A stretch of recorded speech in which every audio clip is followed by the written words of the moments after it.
Hi, welcome to lesson 19. We're very excited to warm up with our D major scale today, and we're going to do some fancy bow work with the D major. So let's just play a plain old D major scale, one bow on each note. Ready, play. Good,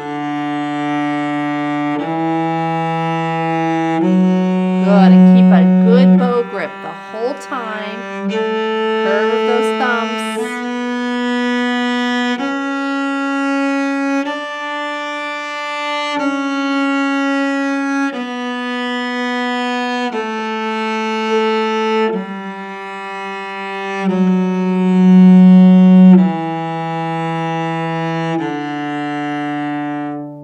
Great job.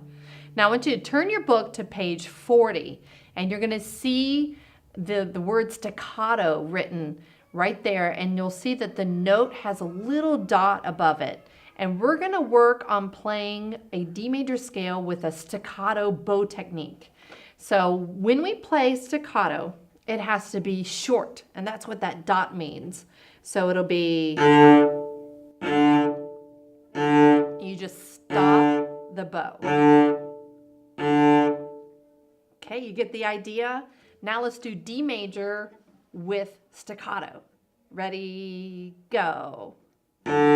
E, F sharp. Good job, keep stopping.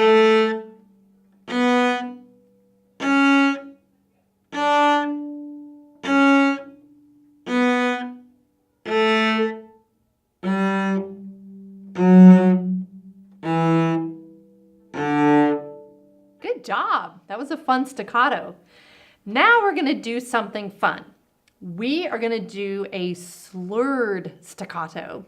Sounds kind of complicated, but it's not too bad. What we're going to do is we start with our D major scale again, and we're going to stop our bow right here in the middle.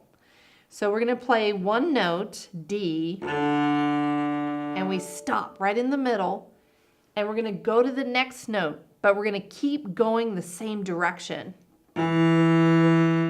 And then we keep adding a note, F sharp, and we're going to stop right in the middle and keep going the same direction. Now go to your A string, stop in the middle, and go to C sharp, stop. And we call this slurred staccato. So let's try the whole scale. So open D, E, F sharp, stop in that middle, open A, B, C sharp, and D. Let's repeat the top note. C sharp, good job. Stop in that middle.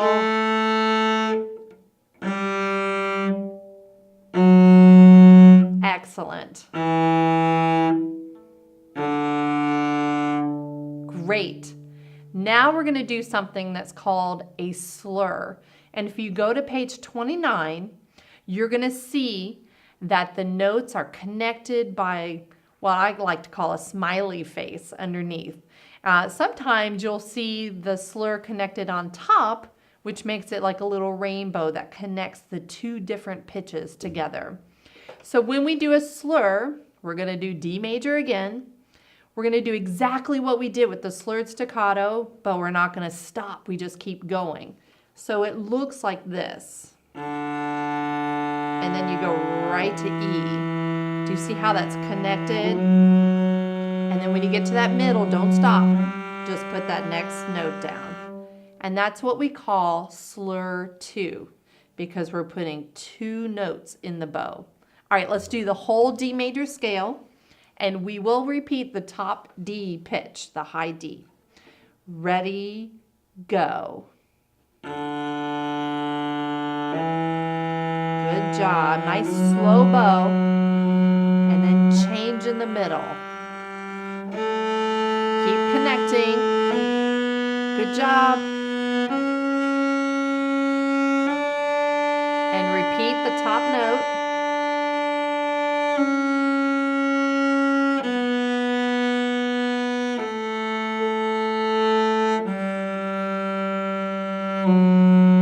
Good.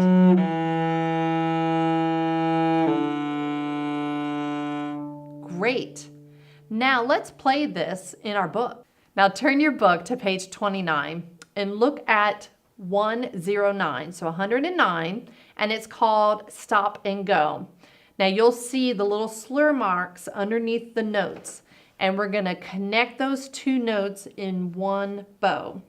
So it starts with open D.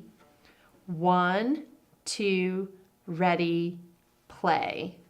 Now slur the E in, rest, rest. Slur, rest, rest. Good job. Keep slurring those two notes. Rest, rest. Good. Now divide that bow in half.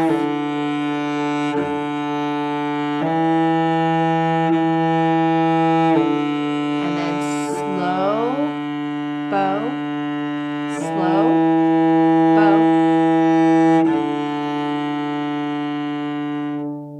Great job. Now let's do that slurred staccato.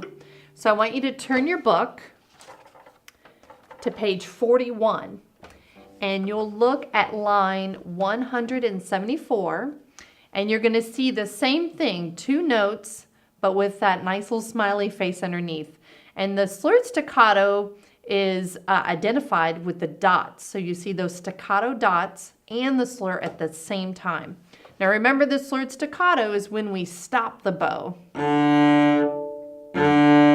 Like that, okay? So let's do line 174. Ready, open D, slur, staccato, E,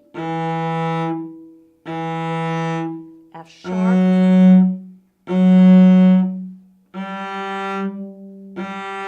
Good job.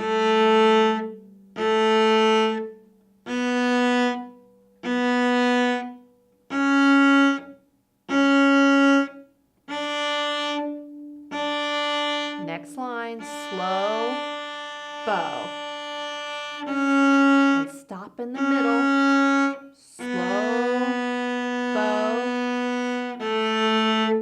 Good job. Slow bow. Stop in the middle. Slow bow. Slow bow. Good. Now, in 175, you're going to notice the same thing, dots with the little slur on top. But this time, the notes are not equal. So we're going to need to stop our bow, not in the half point, but more in the 3/4 point. So let's do 175. And let me give you one example. So we'll stop about 3/4, and then you draw again. All right, here we go, 175. Ready? High D.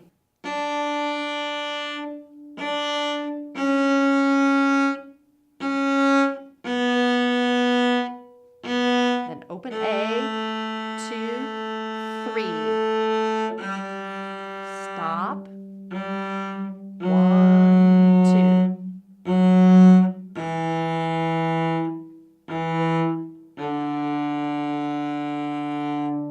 2. Great job. Our new note, F natural, can be found on page 32. For cello, you're going to use your second finger on the D string. So right above and in between your tape, second finger. See if you can match that pitch.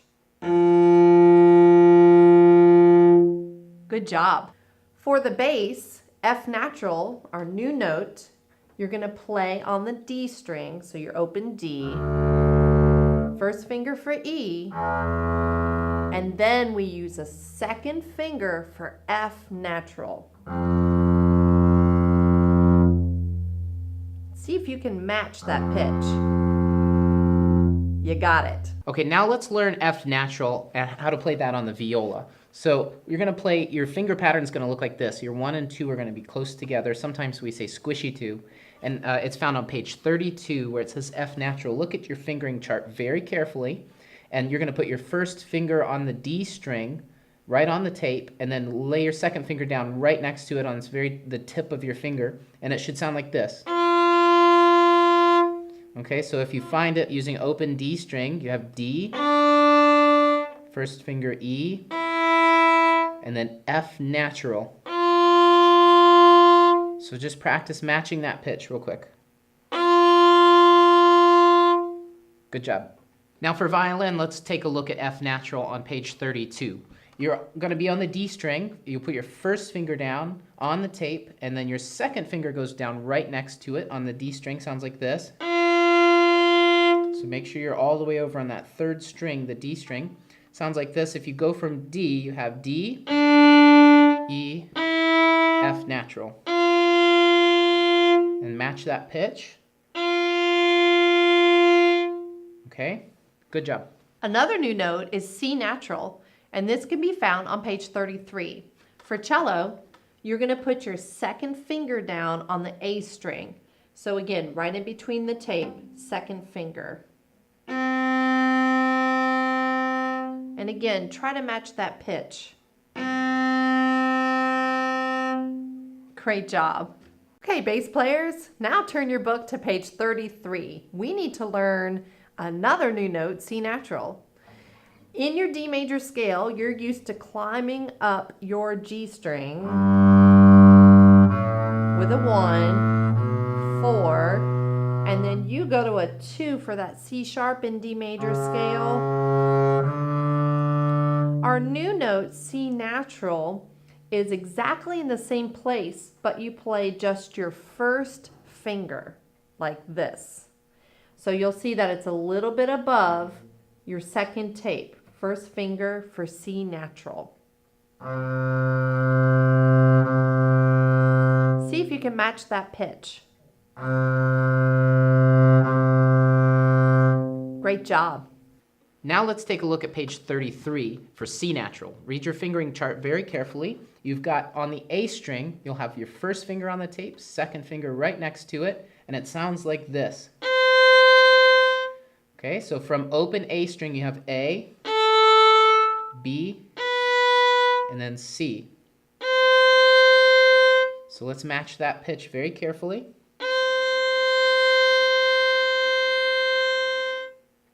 Good job. Now let's look at page 33 for C natural.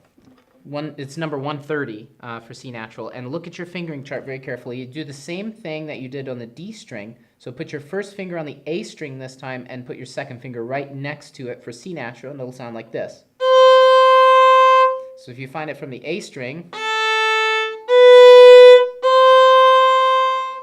it sounds like that. Let's match pitch. All right, good job. Now let's play these new notes all together. So turn your book to page 32, and we're going to focus more on that F natural. Look at line 126. Find your new note. 1, 2, ready, play.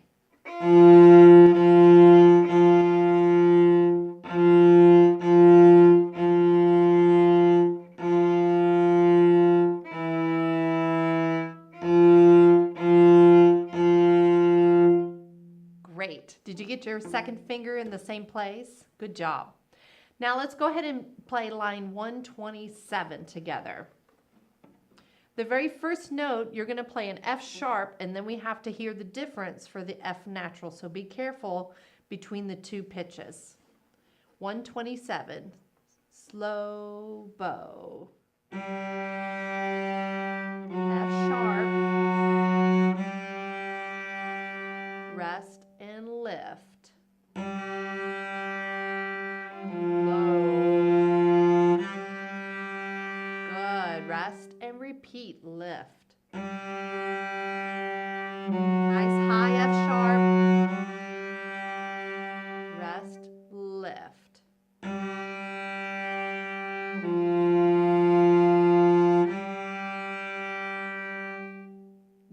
it. Now let's play together our other new note, C natural. Turn your book to page 33 and look at line 130. So make sure you curve those fingers, get them real close together for violin and viola. Ready, play.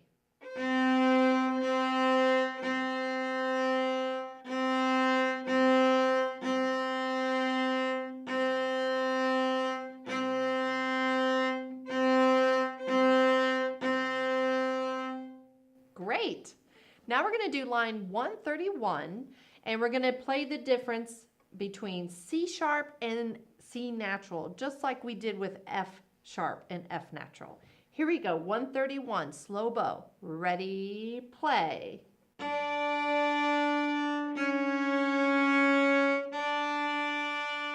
Rest and lift.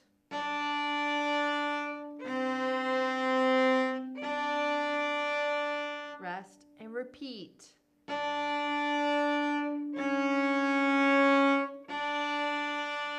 Rest, lift.